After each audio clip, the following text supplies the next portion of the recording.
세금 신고 앞두고 감정평가를 받으셨다면 이제 평가서 받아서 제출하면 끝난다고 생각하시죠. 이제 금액 반영해서 신고만 하면 된다고. 그런데 아니에요. 감정평가서는 제출하고부터가 시작입니다. 감정평가서는 어떤 물건이 어떤 근거로 얼마의 가치를 가진다는 걸 증명하는 서류죠.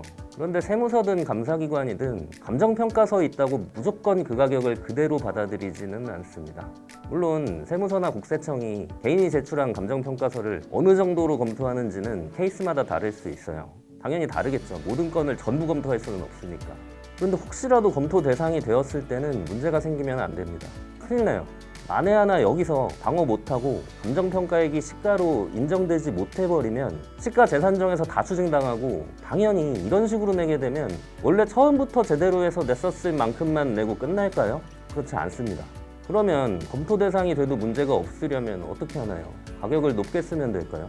아니죠. 가격이 높다고 그대로 인정되는 것도 아닙니다. 가격이 높으면 그거에 맞는 논리와 근거가 있어야겠죠. 결국 검증 상황에 들어가면 가격 자체를 보는 게 아니라 그 가격이 나온 논리와 근거를 봅니다. 그래서 평가액이 똑같다고 같은 감정평가가 아니라는 거예요. 어떤 부동산을 평가를 했는데 평가액이 똑같이 10억이 나왔다고 볼게요.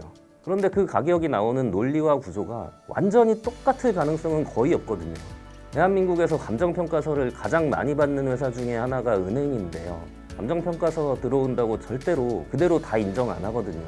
제가 국민은행 본점 심사부에서 4년 동안 감정평가서 심사봤습니다. 정말 별의별 감정서를 다 받고 이게 뭐야 싶을 정도로 허술한 감정서부터 보면서도 정말 잘 만들었다 싶은 감정서까지 진짜 많이 봤어요.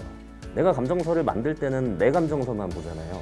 은행 심사부에서 다른 평가사들이 만든 걸 매일같이 보다 보니까 정말 평가사마다 감정서 논리가 다 달라요. 그리고 어떤 감정서가 통과되고 어떤 감정서가 통과가 안 되는지 보면 가격이 아무리 적정해도 논리가 허술한 건 통과가 안 됩니다. 이런 경우 정말 수도 없이 많이 봤거든요. 그렇게 은행 생활 4년 하고 원래 있던 법인으로 돌아왔습니다. 그리고 다시 감정서를 만드는데 이제 시각이 달라진 거죠. 감정서는 다 쓰면 끝이 아니다. 보내고 나면 그때부터가 시작이다. 그러면 처음부터 이 감정서는 누가 읽을 것이냐, 그 사람들이 뭘 문제 삼을 가능성이 있느냐가 기준이 된 거예요. 제가 최근에 했던 일들 중에 가격대가 조 단위가 넘는 일들이 있었어요.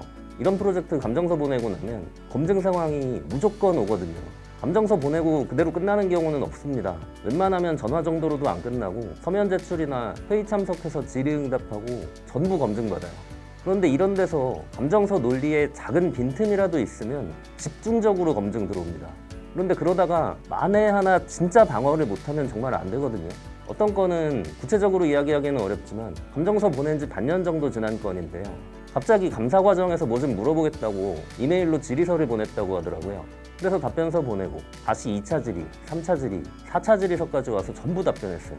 정말 자세히도 읽었다 싶을 정도로 감정서에 있는 논리 하나하나, 이건 왜 이렇게 했냐, 이건 이런 시각으로는 이렇게 볼 수도 있지 않냐, 꼼꼼하게 따지는데 정말 감정서보다 질의답변서가 더 두꺼울 정도로, 어쨌든 다 논리 근거 따져서 만든 거니까 길지만 답변은 다 만들어서 보냈고 다행히 4차 이후로 더 이상은 안 오더라고요. 결론은 감정평가 받을 때 저는 그렇게 생각합니다. 나중에 문제 안 되게 세팅이 된 감정서냐, 감정서 안에 논리가 처음부터 제대로 들어가 있는 감정서인지가 가장 중요합니다. 이게 제일 중요해요. 감정평가 받아야 하는 사람들이 보통 받으면 끝나는 걸로 생각하는 경우가 있는데 감정서는 제출하면 그때부터 시작이거든요. 진짜로.